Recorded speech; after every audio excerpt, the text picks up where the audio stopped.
በእውቀት ከየትኛውም ጊዜ በላይ አድጌያለሁ በሚባልበት ዘመን በዚህ ዘመን አሁንም ለሰው ልጆች ስጋትም ይሆን ጦርነት ከምድሪቱ ላይ ኃያላኑ ማስቀረት አልቻሉ። ኢራን እንዴትም አድርጌ እኔ ኒውክሌር ታጠቃለሁ ትላለች። አሜሪካ አንቺ ኒውክሌር ከታጠቅሽ እኔ ቁጭ ብዬ ሸናለሁ ትላለች።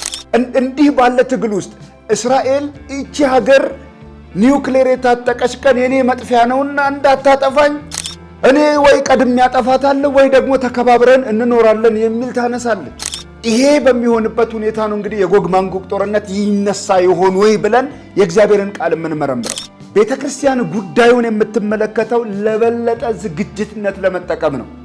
ምክንያቱም እኛ የሚያድነንን ከሰማይ የምንጠባበቅ ስለሆነ ሀገራችን በሰማይ ነው። ከላይ የሚመጣን መድኃኒት እንጠብቃለን ተብሎ ተጽፏል። ምናልባት የአዳኛችን ከሰማይ መገለጥ እኛም ወደ እርሱ መነጠቅ ጊዜው እየቀረበ ይሆን ወይ? ጌታ ኢየሱስ ስፍራ ላዘጋጅላችሁ ዘንድ እሄዳለሁ፣ አዘጋጅቼላችሁ እኔ ባለሁበት እናንተ ከኔ ጋር እንድትኖሩ መጥቼ ወስዳችኋለሁ ብሎናል እና ወደ አዘጋጀልን ስፍራ እኛን ይዞ የሚሄድበት አንድ ቀን አለው። በዚህ አጋጣሚ ጌታ ኢየሱስን ያላገኛችሁና ስቲል በፍጥረታዊ ማንነት ያላችሁ ሰዎች ነገሩን ልታስቡበት ይገባል። የምናወራው ነገር ቀልድ ወይም ዝም ብሎ የልጅ ጨዋታ አይደለም።